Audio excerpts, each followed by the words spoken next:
I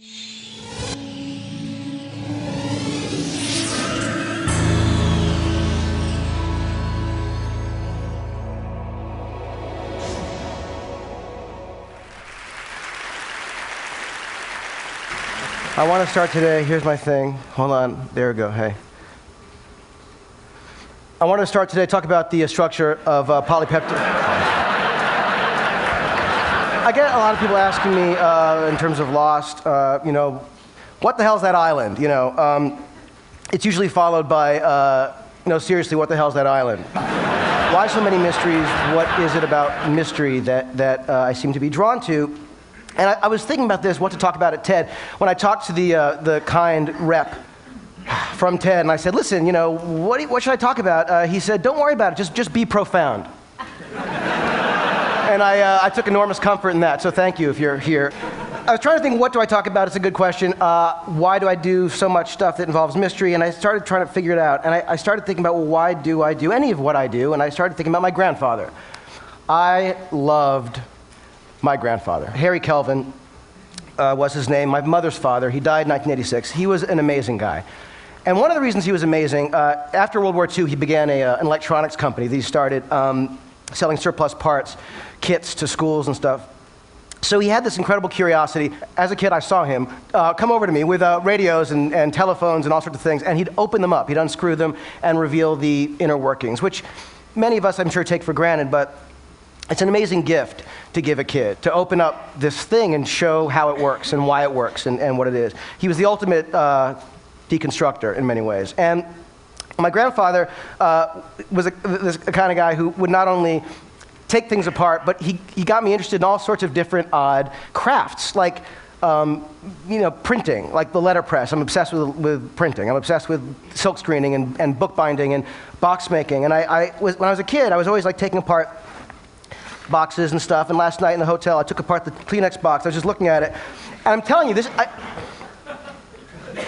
it's a beautiful thing, I swear to God. I mean, when you look at the box and you sort of see how it works. Reeves is here, and I met him years ago at a book fair. He does pop-up books, and I'm obsessed with like engineering of paper, but like the scoring of it, the printing of it, where the thing gets glued, you know, the registration marks for the ink. I just love boxes. My grandfather was sort of the guy who, you know, kind of got me into all sorts of these things. He would also supply me with tools. He was this amazing encourager, this patron sort of, to make stuff. And he got me a Super 8 camera when I was 10 years old.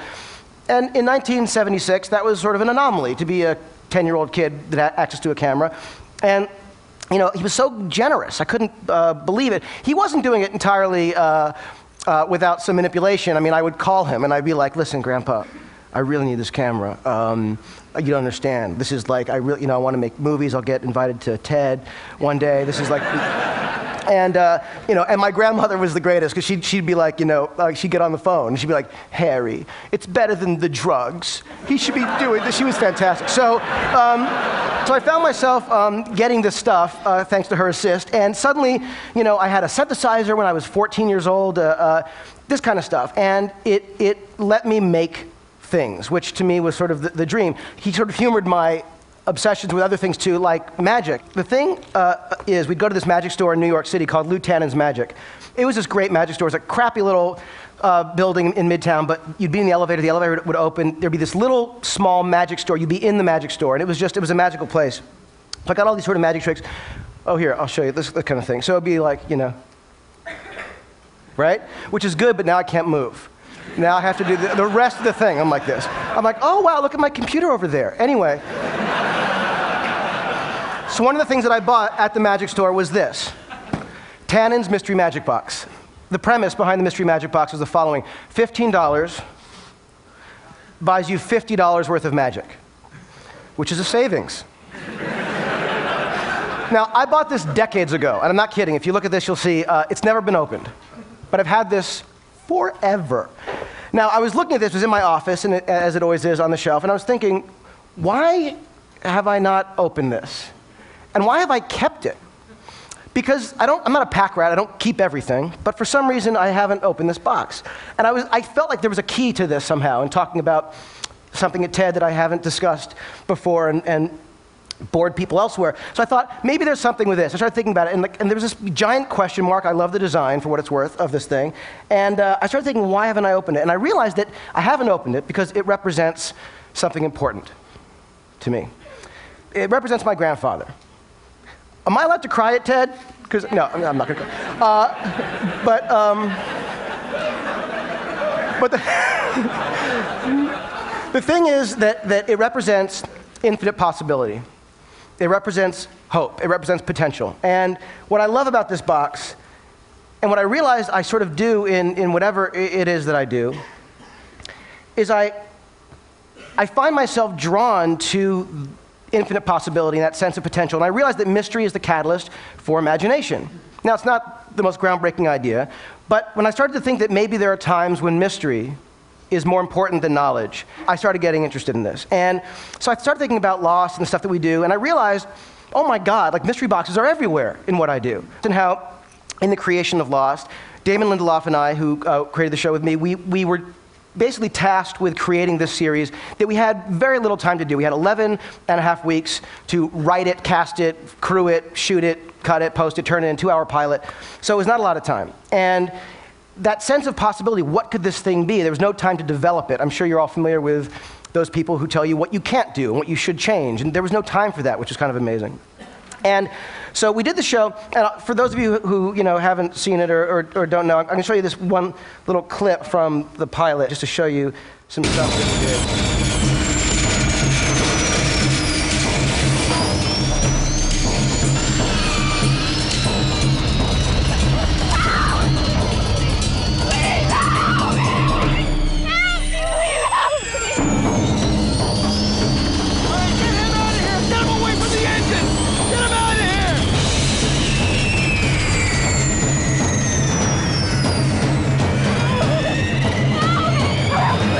I'm having contractions. How many months pregnant are you? I'm nearly 8 months. And how far apart are they coming? I don't know. A few just happened. Hey! Hey! Get away!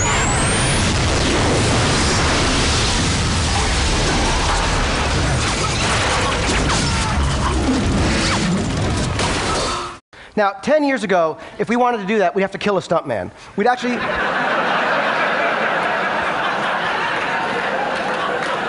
It would be harder. It would take two would be a bitch. So the amazing thing was we were able to do this thing, and part of that was the amazing availability of technology, knowing we could do anything. I mean, we could never have done that. We might have been able to write it, we wouldn't have been able to depict it like we did. And so part of the amazing thing for me is, in the creative process, technology is like mind-blowingly inspiring to me. I realized that blank page is a magic box. It needs to be, filled with something fantastic. I used to have the Ordinary People script that I'd flip through it. The romance of the script was amazing to me. And when it would inspire me, I wanted to try and fill pages with the same kind of spirit and thought and emotion that script did. So that is, I love Apple computers. I'm obsessed. So the Apple computer, like the PowerBook, this computer, right, like it challenges me. It basically says, what are you going to write worthy of me? Like I feel this, I'm compelled. And I often am like, dude, today I'm out. I got nothing. So there's that. In terms of the content of it, you look at stories, you think, well, what are stories but mystery boxes? There's a fundamental question. In TV, the first act is called the teaser. It's literally the teaser. It's the big question. So you're drawn into it. Then, of course, there's another question, and it goes on and on and on. I mean, look at like Star Wars. You got the droids. They meet the mysterious woman. Who's that? We don't know. Mystery box. Then you meet Luke Skywalker. He gets the droid. You see the holographic image. You learn, oh, it's a message. She wants to, find Obi-Wan Kenobi. He's her only hope. But who the hell is Obi-Wan Kenobi? Mystery box. So then you go and he meets Ben Kenobi. Ben Kenobi's uncle is Obi-Wan Kenobi. Holy shit, So it keeps it. Have you guys not seen that? It's huge. Anyway, so there's this thing with mystery boxes that I started feeling like compelled. Then there's a thing of like mystery in terms of imagination, the withholding of information. Doing that intentionally is much more engaging, whether it's like the shark in Jaws. If Spielberg's mechanical shark Bruce had worked, it would not have been remotely as scary. You would have seen it too much. In Alien, they never really showed the alien, terrifying. Even in a movie like a romantic comedy, The Graduate, they're having that date, remember, and they're in the car, and it's loud, and so they put the top up, and they're in there. You don't hear anything they're saying. You can't hear a word, but it's the most romantic date ever, and you love it because you don't hear it. So to me, there's that. And then finally, there's this idea, and stretching the sort of paradigm a little bit, but the idea of the mystery box, meaning what you think you're getting than what you're really getting. And it's true in so many movies and stories. I mean, you look at E.T., for example. E.T. is this, unbelievable movie about what? It's about an alien who meets a kid, right? Well, it's not. E.T. is about divorce. E.T. is about a heartbroken, divorced, crippled family, and ultimately this kid who can't find his way.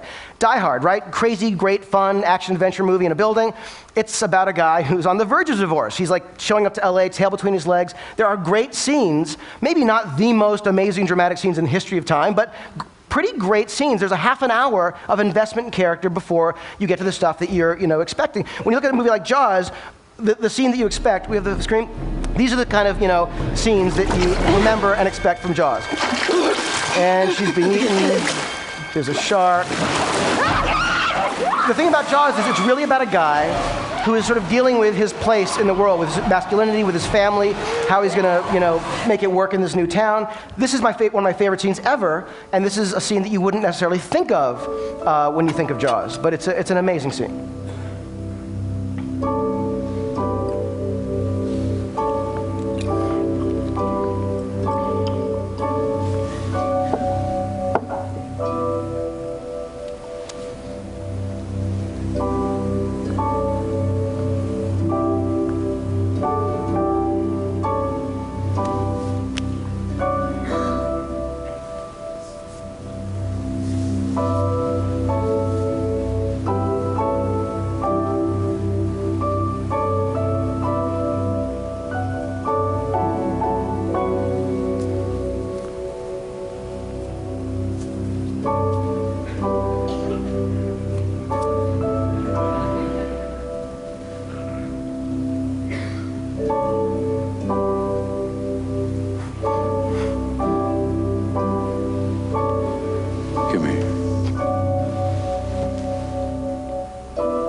Give us a kiss.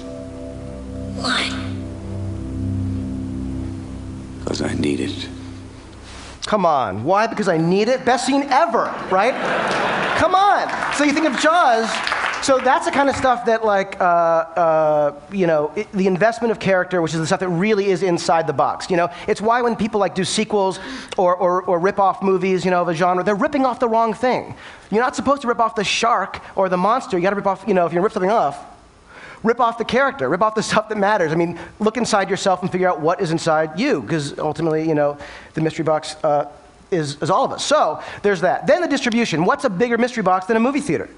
You go to the theater, you're just so excited to see anything. The moment the lights go down is often the best part, and you're full of that amazing, that feeling of excited anticipation. And often the movie's there and it's going, and then something happens, you go, oh, and then something else, you're like, and then, now when it's a great movie, you're along for the ride because you're willing to give yourself to it. So to me, whether it's that, whether it's, a TV, an iPod, computer, cell phone.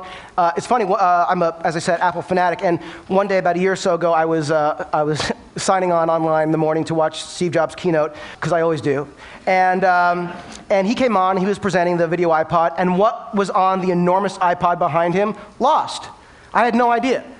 And I realized, holy shit, it had come full circle. The inspiration that I get from the technology is now using the stuff that I do, inspired by it, to sell the technology. You know what I mean? It was nuts. So I found I was going to show you a couple other things. I'm going to skip through. I just want to show you one other thing that has nothing to do with anything. This is something online. I don't know if you've seen 4 or 5. 6 years ago they did this. This is an online thing done by guys who had some visual effects experience. But the point was that they were doing things that were using these mystery boxes that they had, everyone has now. And what I've realized is what my grandfather did for me when I was a kid, everyone has access to now. You don't need to have my grandfather, though you wish you had, but I have to tell you, this is a guy doing stuff on a Quadra 950 computer. The resolution is a little bit low, using Infinity software they stopped making 15 years ago. He's doing stuff that looks as amazing as stuff I've seen, released from Hollywood. The most incredible sort of mystery, I think, is now the question of what comes next, because it is now democratized. So now the creation of media it's everywhere. The stuff that I was lucky and begging for to get when I was a kid is now ubiquitous. And so there's an amazing sense of opportunity out there when I think of the filmmakers who exist out there now who would have been silenced, who have been silenced in the past. It's a very exciting thing. I used to say in classes and lectures and stuff that to someone who wants to write, go write, do your thing, it's free, no, you don't need permission to go write. But now I can say, go make your movie. There's nothing stopping you from going out there and getting the technology. You can lease, rent, buy stuff off the shelf that is either as good or just as good, as the stuff that's being used by the, quote unquote, legit people. No community is best served when only the elite have control. And I feel like this is an amazing opportunity to see what else is out there. When I did Mission Impossible 3, we had amazing visual effects stuff. ILM did the effects. It was incredible, and sort of like my dream to be involved. And there were a couple sequences in the movie, like these couple little moments I'll show you.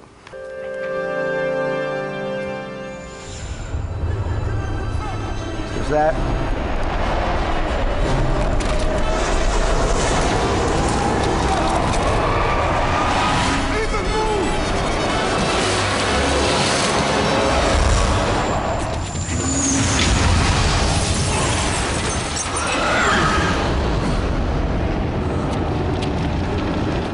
Okay, obviously I have an obsession with big, crazy explosions.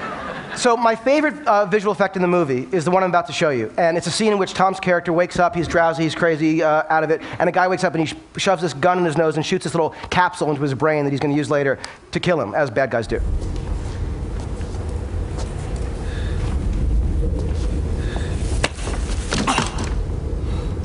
Good morning. Okay, now, when we shot that scene, we were there doing it. The actor who had the gun, English actor, Eddie Marsan, sweetheart, great guy. He kept taking the gun and putting it into Tom's nose, and it was like it was hurting Tom's nose. And I learned this very early on in my career: don't hurt Tom's nose. There are 3 things you don't want to do. Number 2 is don't hurt Tom's nose. So Eddie has this gun, and he's the greatest guy, and he's like this really sweet English guy. He's like, I'm sorry, I don't want to hurt, I'm like, we have to make this look good. And I realized that we had to do something because it wasn't working just as it was. And I literally thought back to what I would have done using the Super 8 camera that my grandfather got me sitting in that room, and I realized that hand didn't have to be Eddie Marsan's. It could be Tom's. And Tom would know just how hard to push the gun. He wouldn't hurt himself. So we took his hand and we painted it to look a little bit more like Eddie's. We put it in Eddie's sleeve. And so the hand that you see, I'll show you again, that's not Eddie's hand, that's Tom. So Tom's playing 2 roles. And he didn't ask for any more money. So here, watch it again. There he is, he's waking up, drowsy, been through a lot. Good morning. Tom's hand. Anyway, so. Thanks. So you don't need the greatest technology to do things that can work in movies, and the mystery box, in honor of my grandfather, stays closed. Thank you.